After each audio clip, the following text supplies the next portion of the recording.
Ranaghat Debnath girls স্কুলে বিজিটিএ নদিয়া জেলার প্রথম জেলা সম্মেলন অনুষ্ঠিত হলো। এই সম্মেলনে বিভিন্ন দাবি নিয়ে আলোচনা করা হয়। মাধ্যমিক শিক্ষক শিক্ষিকাদের যে ভূমিকা তা নিয়ে আলোচনা করা হয়। শিক্ষক শিক্ষিকাদের বেতন কাঠামো এবং পে কমিশন নিয়ে বঞ্চনার শিকার হতে হচ্ছে। সরকারি চাকরিজীবী সারা জীবনে সিএএস এর সুবিধে পান, সেটার থেকেও শিক্ষক শিক্ষিকারা বঞ্চিত হচ্ছেন। আর্থিক দাবি নিয়ে সংগঠন লড়াই চালিয়ে যাচ্ছে। এই দিন দুস্থকৃতী ছাত্রীকে সম্বর্ধনা প্রদান করা হয়।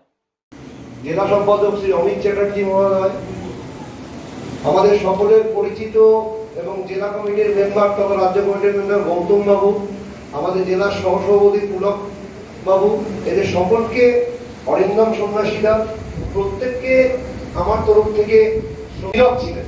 যখন তাকে জিজ্ঞেস করেছিলাম যে আচ্ছা, রাজ্যের শিক্ষক, কলেজ শিক্ষকরা তারা ক্যাশ ফ্যাসিলিটি পেতে পারে, আমরা স্কুল শিক্ষকরা কেন পেতে পারি না, তখন তিনি সেখানে তার উত্তর কিছু ছিল না। তিনি শুধু সেই সময় থেকে শুরু হয়েছে ডিফারেন্স।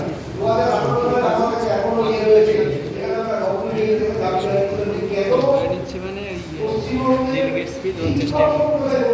অদ্ভুত ব্যাপার, আমাদের রাজ্যে দীর্ঘদিন ধরে শুধু এটা আজকে কথা না, আপনারা জানলে আমার অনুষ্ঠান পারপাস পশ্চিমবঙ্গের স্কুল শিক্ষক দীর্ঘদিন ধরে কারণে ইঞ্জিনিয়ার জন্ম, engineer voice of the movement হয়, ইঞ্জিনিয়ার জন্ম সেই সূত্রে এবং পরে আমরা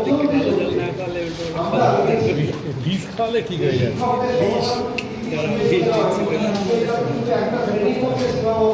শিক্ষকদের আরো অনেক সমস্যা হয়ে গেছে এখানে।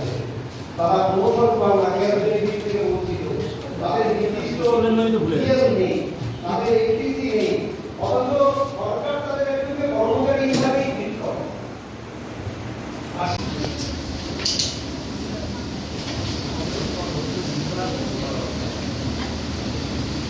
Good afternoon, ladies and gentlemen. আমি ডক্টর সৌরেন বলতে যাচ্ছি। এই মুহূর্তে বিজিটিএর রাজ্য সম্মান একটু পিছিয়ে যাব। তার আগে আমি সরকারি অফিসার হিসেবে এটা বেকার খাটানো যেটা জাস্টিস আছে, তার তিনি কোনো উত্তর দিতে পারেননি। বলেছিলেন যে না, তারা নিজে স্বেচ্ছায় নেয়। আমি বলেছিলাম যে যদি তারা স্বেচ্ছায় নেয়, তাহলে আপনারা কেন প্রত্যেক বছর নোটস লেখা যান? কিসের হয় নোটস লেখাটা যান? তারা তো স্বেচ্ছায় নিচ্ছে। কেন এই দাবি? আজকে আমাদের প্রথম জেলা সম্মেলন অনুষ্ঠিত হচ্ছে নদিয়া জেলায়।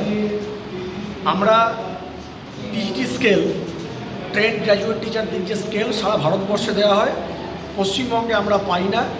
সেই জন্য আমাদের সংগঠন এতদিন ধরে যে আন্দোলন করে এসছে, হাইকোর্ট থেকে সুপ্রিম কোর্ট যে মুভমেন্টগুলো চলেছে, যে কেসগুলো হয়েছে, সেইটা নিয়েই আজকে আমাদের সদস্যদেরকে অবগত করা এবং আগামী দিনে আমরা কোন রূপরেখায় চলব, এবং শুধুমাত্র টিজিটি স্কেল নয়, শিক্ষক সমাজের প্রত্যেকটা সমস্যায় আমরা পাশে দাঁড়িয়েছি, সেইগুলো নিয়ে আমরা জানাবো। আমরা গ্রুপ মেডিক্লেম পলিসি, সেটা নিয়ে আমরা জানাবো। এবং এই মাধ্যমিক উচ্চ মাধ্যমিক পরীক্ষায় যারা সাফল্য অর্জন করেছে, তাদেরকে আমাদের সংগঠন থেকে যৎসামান্য কিছু উপহার তুলে দেওয়া হবে। এই জন্য আজকে আমাদের জেলা সম্মেলন এখানে। আপনার নাম? অমিত চ্যাটার্জি, রানাঘাট ওবিআর বিজিটিএ জেলা সম্পাদক।